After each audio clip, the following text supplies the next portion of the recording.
What's up, YouTube? It's Josh Palal, the RuneScape felon, finally back with another Tales from the Jungle. This time, we'll be discussing the time that I was randomly attacked by a mentally ill person while I was in county jail.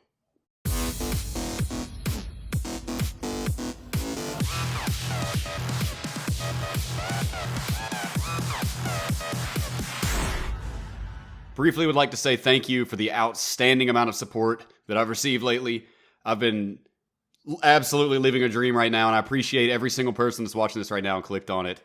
We're finally back to Tales from the Jungle. Let's hop right into it. So throughout the history of Tales from the Jungle, I've tried very hard to come up with alternate names for people that I tell stories about, because I don't want them to, be busted out or, ever be sued for libel or slander or something stupid like that. So I typically just choose a nickname that I personally know of an association with the name, and I'll be able to remember it, of course. But nobody else will unless they were there or, knew the characters that I refer to. But this is one of the rare instances where I legitimately completely forgot this guy's name. I believe we called him by his real first name. He didn't have a street name, if you will, like many guys go by in prison, Spider-Man. But in this case, I want to say that we went by his real name, and I've completely forgotten what that is. But what I do know is that in that day, he was a 20-year-old, strapping, very muscular young African-American lad. And when they brought him in, he looked he kind of had the signs of mental illness. Not saying all, but he had the signs of severe mental illness. I think I've talked about before that maybe whenever I was on one of the recent podcasts about the what the fuck eye that crazy guys walk around with. They kind of always have one eyebrow up. They got that kind of crazy look. And also his hair had quite obviously been very neglected and was in a pretty bad state. So it looked like he was homeless, but I also have been, some people knew his people, and he wasn't homeless. He was just thrown off. He's about 20 years old, and he came in, and when they brought him in, he was definitely looking a little bit whack, but he seemed like he was all right. And I have to say, this dude's voice sounded almost exactly like Michael Jackson, and everybody said that in there. I very highly doubt with my vocal cords being the size of tomato cans or something that I'd be able to do an impersonation of him, but let me give him my best shot. You know what day we go to store? What day they bring the commissary? What all they sell on the commissary? And when he did fill out commissary, I remember that I kind of jumped ahead a little bit here, but I do remember one time he ordered a pouch of chicken, like the vacuum sealed, like you get at the store, vacuum sealed pouch of chicken, and the lady passed it through the beanhole to him, and he was like, "This ain't chicken," and she was like, "That's chicken. What are you talking about?" And he was like, "I thought you were going to bring me some fried chicken or something like that." And I'm like, "Bro, are you kidding me? We're in jail, dog. Are you joking right now?" But anyways, I'm getting ahead of myself.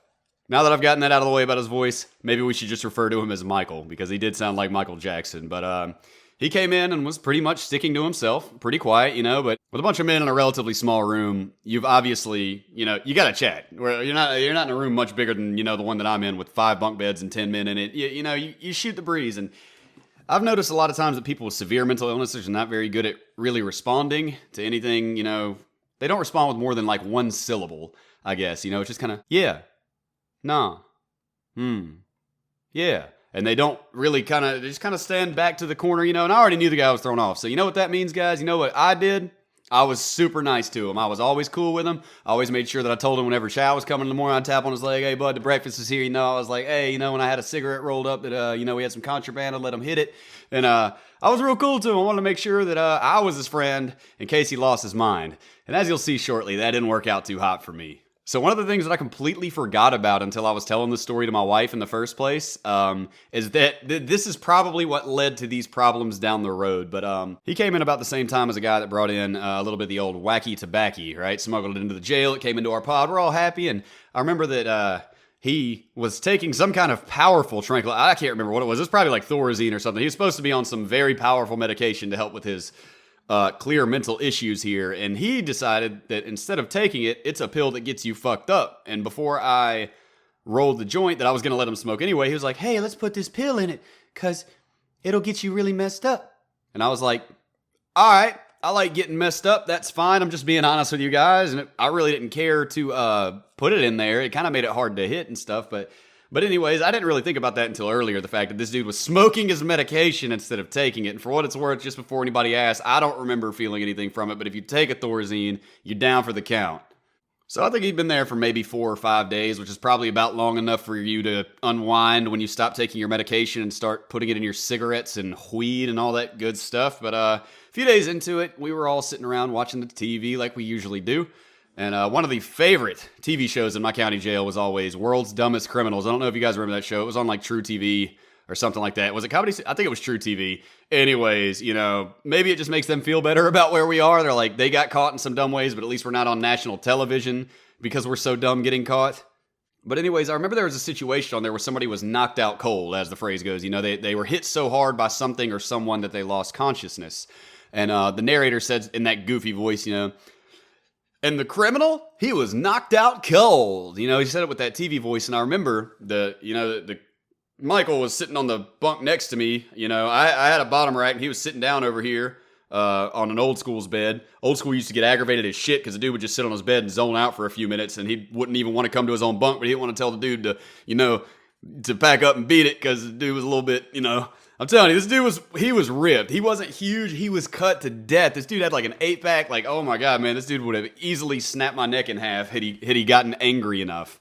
But I did notice while he was sitting on the bunk next to me that after the words knocked out cold came out of that TV speaker, he had a shift in character. Okay? He got so paranoid. I heard him mumbling it under his breath over and over again, saying, knocked out cold. Who knocked me out? They knocked me out. Knocked out. And I've seen people with this type of, if I'm not mistaken, this is some type of schizophrenia.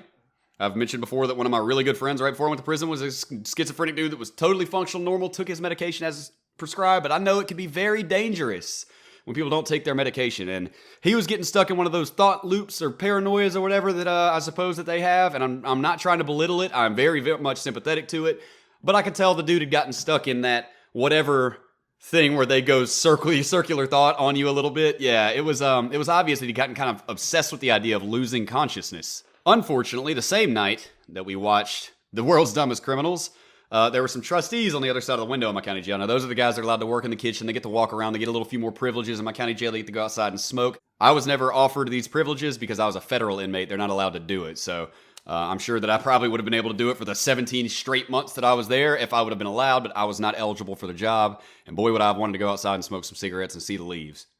Well, one of the guys on the other side of the glass had kind of let his hair go a little bit, and a friend of mine picked up a tube of Vaseline. You guys probably see where this is going, and he started making fun of the guy's hair. You guys are probably seeing exactly where this is going. The discomfort coming from that corner of the room where the crazy guy was palpable. All that happened, I hope you didn't get the wrong idea about when I just said Vaseline, but all that it was they were making fun of this guy's hair. He squirted Vaseline on his fingers and said, "You need to put some of this in your hair, boy. You need some of it, just messing around like friends, right?" This dude walked over, split the crowd, and goes, "Can I have that Vaseline?" And grabbed it off of his hand and started rubbing it on his hair. And you could tell that it was because he was having some bad thoughts about what maybe they meant when they were flinging this Vaseline around in the windows shortly after he became obsessed with the idea of losing consciousness. Well, shortly thereafter, he took a shower, and when he came out, he was standing there in only his jail pants, shadowboxing. He was hitting some little swift licks against the wall, sort of. Now, I mean, not, Knuckles not making contact with the wall, but he was shadowboxing a little bit and bobbing and weaving, and we're all kind of like, okay, that's just kind of a weird thing that you don't normally do in jail and prison when you're surrounded by men. Shortly after that, he walked into the middle of the room and put a hand to his head like this and started swaying in the middle of the room. At this point in time, as we have all been progressively seeing this get progressively worse, one of the guys in the pod, this would be a big no-no in prison, but jail, they can be a little more lax about it, walked over and hit the horn, which is the speaker that connects to the main entry point of the jail where they can kind of dispatch people to you or if you need help, et cetera, diabetics, or there's just any kind of problems at all. Allegedly, you're supposed to be able to get in touch with them. It normally doesn't work like that. So my boy hit the horn and he was like, "Yeah, we're having a little bit of an issue. Can you guys come down here?" And I was hoping that they would make it in time before this guy completely lost his shit. All of a sudden, out of absolute nowhere, this guy turns around and screams, "Who raped me?" I should have done a disclaimer at the beginning of this. I forgot that word was in it. Yes, I'm serious. This dude started saying, "Who raped me?" and swaying back and forth and panicking as though he was in some kind of absolutely broken reality. I was laying down on my bunk, staring directly at the TV, trying to ignore the situation, hoping to completely stay off the radar and not interact with him in any way while he had a panic attack. But as you will recall, I was the one who had befriended him. So he looked to me for answers about who had knocked him out and taken that thing.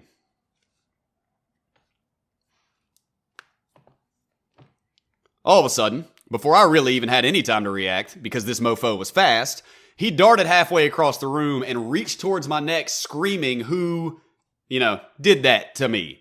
I slapped my hand up just in time, okay? And his fingernails just scratched the shit out of me. I mean, it looked like eagle claws just across here, just because I had stopped it right here. But I don't know necessarily he was trying to legitimately choke me or what, man. But through the discussions of all of us afterwards, they were just saying, the dude was probably just trying to show you he was serious, and because part of me just wants to believe in the better side of people, and that this mental illness is really where this came from, that he was really just had connected to me in some way and was looking to me for answers because of that, which maybe I'm just thinking too much into this, but either way, man, I had some gnarly gashes right here, and they weren't gashes, but they looked like it. The skin turned really, really red. I think it only broke the skin in one or two places, and as you may know, human fingernails are fucking filthy, so I went straight up to the front, because the popo got there about 2 seconds after this happened. I mean, as soon as I slapped his hand and it scratched me like this, he stood up straight, took 2 steps back, looked at the guy next to him. Guess who that was? It was Old School, the guy that never wanted to confront him about sitting on his bunk. And Old School hit that lurch on him. Old School saw him like this. Old School put the dukes up, leaned back a little bit. Oh my God, we were laughing about that so hard later. But hey, at least he was about to stand his ground, man. He's a man, and I respect him, And so me with this big scratch on my neck stands up, and they're asking, what's going on? Why'd y'all call us down here? And everybody's pointing, get him out of here. Get him out of here. Roll him out. Tell him to pack up. Get him out of here. This dude's crazy. He's freaking out. We don't know what happened. And he immediately started screaming at them. They, me. And I hate to now be one of those YouTubers that, censors a word out like that. But, it is what it is. The only reason that I'm even using the word so comfortably in this context is it because it was in no way a legitimate situation at all. Okay, that's the only reason that I'm so casually throwing that word around right now, is because this in no way, shape, or form happened whatsoever. And there was no gap in his consciousness that could have happened other than, I guess, napping or sleeping. So he starts telling the COs that they had to get him out of there anyway, so they put him in B-Tard with all the weird people and the weird crime people and all that good stuff.